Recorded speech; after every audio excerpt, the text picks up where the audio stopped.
to Uzbekistan's Ruslan Chagayev on points, 14-4. That was in November. Aiba later discovered that Chagayev had had 2 pro fights, and they gave the gold to Savon, his 6th world championship. Tail of the tape now for Felix Savon against Malcolm Tann. 11-year age difference, 3-inch height difference, 3-inch reach difference, all advantages to Savon. Bout number 60 in the 91 kilo, 201-pound heavyweight class. In the red corner, hailing from the USA, Malcolm Tann. And in the blue corner, hailing from Cuba, Felix Savon. And the referee from Sweden, Mr. Larson.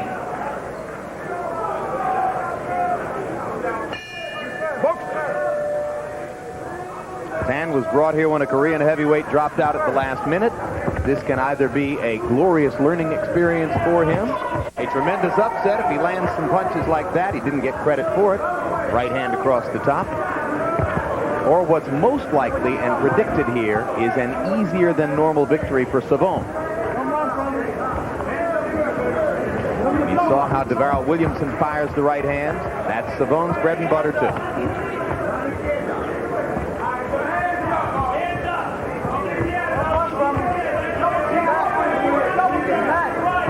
He's very inexperienced to be in here with Felix Savon. And you hope it'll be a learning experience for him and not something to discourage him from boxing. Well, he was totally wide-eyed this morning. He said, I know who I'm going against. I want this so badly.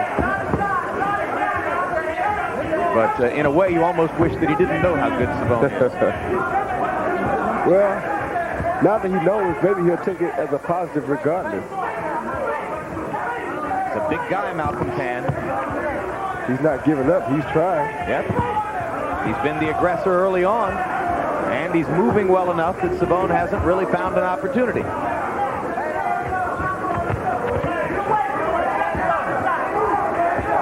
Lower scores, quite frequently the case in heavyweight bouts. For all the same reasons that heavyweights tend to land fewer punches in professional fights.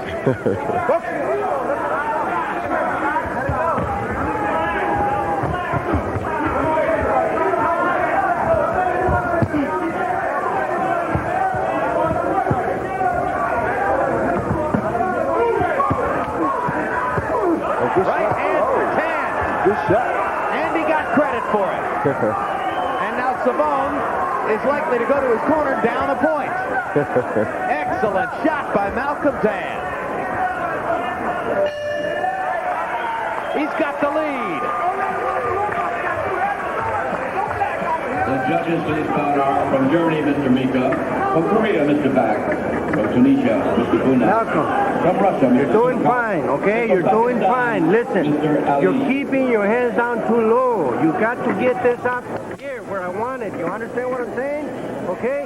You need to jab, even if it's just a fake jab. Just get it up there in front, okay? Don't let him get up. You understand what I'm saying? Okay? Yeah. 1, 2, 1, 2, 1, 2, 3, okay? You got to keep your hands up. There you go. Young Mr. Tann puts one on old Mr. Savon. And it snapped Savon's head back so much that even though it was a looping punch, the judges had to score it. Seconds out. Seconds out. Great shot, Malcolm. Round 2. Well, there's talk in the sport that at age 30, Savon is slipping a little bit. And of course, you have to wonder about his motivation at this stage of his career after 2 Olympic golds and 6 world championships. Savon says he fights for the continued glorification of the Castro regime in Cuba and for the Revolution Society. He's been asked about turning professional here in the United States, and his standard answer is, I don't want to do that. I wouldn't have the privilege of fighting for my country. And now Savon gets a point and ties it up at 1 apiece. What is the referee doing here? Watching, and from a distance, too.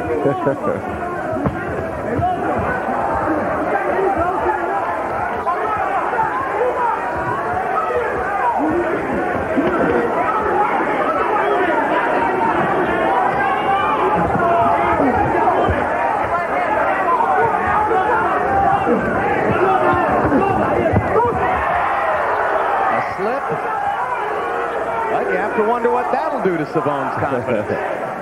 You know, he would not have slipped if something didn't land on him someplace. You got a point there. I was waiting for somebody to get knocked down and the other guy not get credit for a point.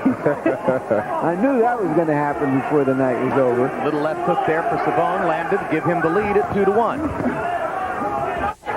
Savone still hasn't landed one of his big right hands. He's reaching over the top to try to find one. 20 seconds. 20 seconds. Malcolm buying time here.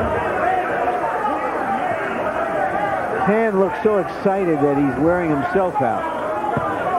Good body shot. Yep. Malcolm Tann still in the fight against the most celebrated fighter in amateur boxing, Felix Savone.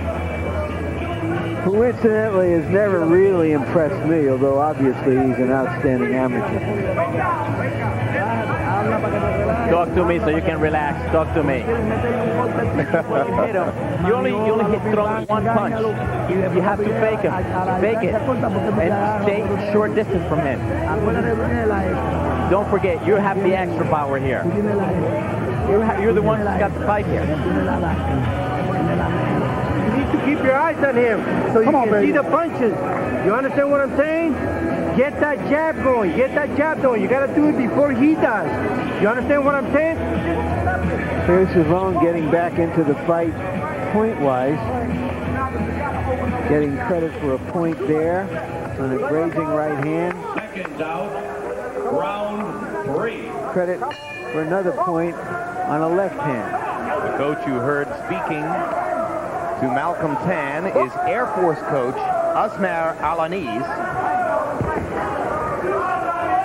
American team doing its best to allow the fighters to have their personal coaches, the ones with whom they're most familiar, in the corner with them. Like Kenny Kroom was there for Larry Mosley. Like Alanis is now there for the Air Force fighter Malcolm Tann. Every time Tann punches, Savone moves backward. He never steps in when his opponent is punching. Tann should have got a point just a few seconds ago. He landed a good right hand. Didn't get any credit for it. Although, of course, as you've already seen tonight, it could become a factor in the tiebreak if the score winds up tied. That's how Larry Mosley won his fight.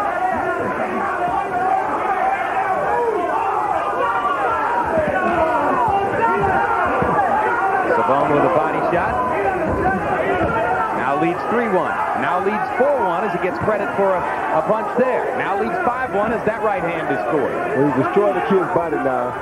That's what he probably should have did earlier. If you know a guy's young and inexperienced, you go to his body. And a standing 8 count would be in order here because Malcolm Tann is hurt. Well, I think he's hurt from a Savone right hand. I just think he's out of breath, not in great condition, hyperventilating. American corner throws in the towel. Omar Alanis throws the towel into the center of the ring, and he has seen enough of Malcolm Tann taking right hands from Felix Savone. And I think that's very, very smart by the coach to save the young guy. He had what he wanted. He got a chance to experience what it's like to be in that one of the all-time greats of amateur boxing. Now it's time for him to come on while he's safe and go home and learn. And not see his confidence completely destroyed by That's right. That's right. That's very smart. Frankly, I don't think he was that hurt. I just think that he was exhausted from the excitement of being in there and running around and time moving faster and not knowing what to do. That's why the fight was ended. I didn't think he was seriously hurt. No, he wasn't seriously hurt. Thank God he wasn't. But he wasn't fighting back effectively anymore either, and he was taking right hands. I agree. Let's take another look at how it happened here. Savone landing the left and then missing with the right. And Larry, I got to give Savone credit. He was landing some good body shots there, too. Yeah, he did at the end. And that right cross landed on the jaw, and that's when Tann started stumbling around the ring a little bit. Bout number 60. Decision is by retirement. 1 minute, 20 seconds of the third round. The winner from Cuba in the blue corner, Felix Savone. So Felix Savon moves into another Goodwill Games final. But 3 Americans won their bouts tonight. Al Mitchell, the coach, trainer, manager of David Reed, who is an advisor to the American team.